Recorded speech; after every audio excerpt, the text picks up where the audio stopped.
Due to a Taliban ban on women working in Afghanistan, foreign charities and government aid groups are temporarily suspending operations. Without female staff, the organisations claim they cannot provide services in the country.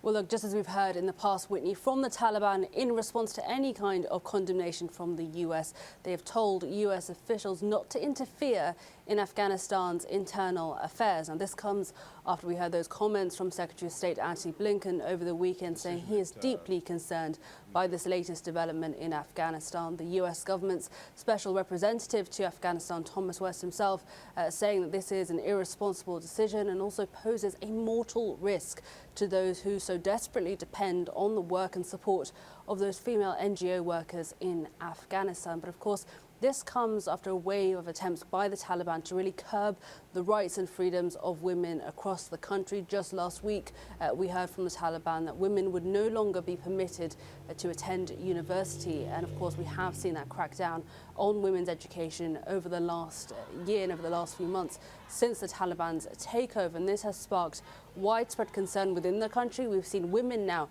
taking to the streets, bravely defying the Taliban's severe restrictions and protesting against these decisions. In response, there has been somewhat of a crackdown. We've seen video emerging showing the Taliban using water cannons against these protesters in the streets. But it's not just women.